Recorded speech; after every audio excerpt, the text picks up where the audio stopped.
চলো বন্ধুরা, আজকের হচ্ছে পটল আলুর তরকারি করব। এই যেখানে আদা জিরে ধনে গুলে রেখেছি, জলে গুলেছি, পটল আলু ভেজে রেখেছি, আর এখানে মশলা, আর এখানে জিরে ফোড়ন দিয়েছি। আগে থেকে আলু আর পটলটা আলাদা করে ভেজে রেখে দিয়েছিলাম। তো এখন একটু ফোড়নে জিরে দিয়েছি। জিরেটা গরম হয়ে গেলেই আমি ওই একটু জলের মধ্যে জিরে গুঁড়ো, ধনে গুঁড়ো আর আদা বেটে দিয়েছি, আর কাঁচা লঙ্কা দিয়েছি দুটো চিড়ে। ঠিক আছে, তো চলো এবারে মশলাটা দিয়ে দেবো। আজকে আমার পটল আলুর তরকারিটা আমি নিরামিষ করব। ঠিক আছে, কোনো পেঁয়াজ রসুন পড়বে না। তো টমেটোগুলো দিয়ে দিলাম। টমেটোটা দিয়ে একটু হালকা ভাজা হয়ে গেলে আমি মশলাটা দিয়ে দেবো। তো এখানে একটু পাঁপড় ভেজেছি আজকে।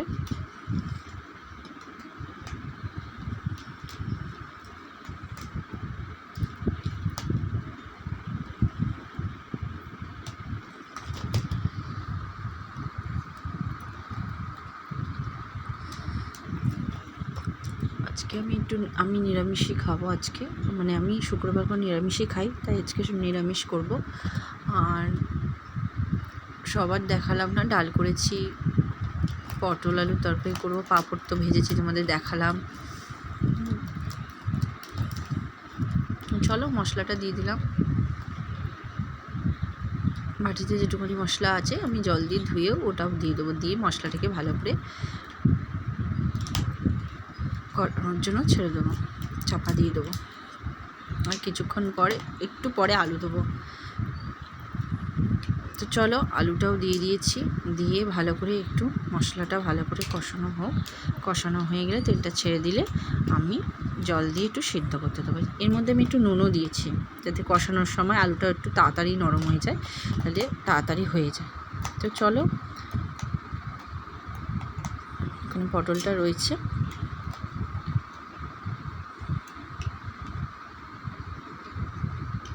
তো চলো মশলাটা ভালো করে একটুখানি জল দিয়ে ভালো করে কষিয়ে নিচ্ছি।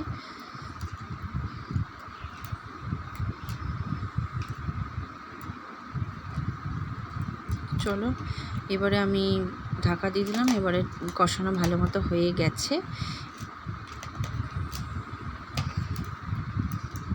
ঢাকা দিয়ে কষিয়েছি। এবার আমি জল দিয়ে দেবো।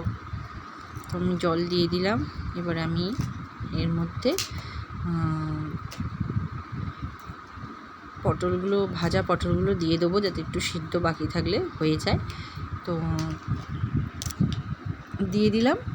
দিয়ে এবার আমি সিদ্ধ হতে দিয়ে দেবো।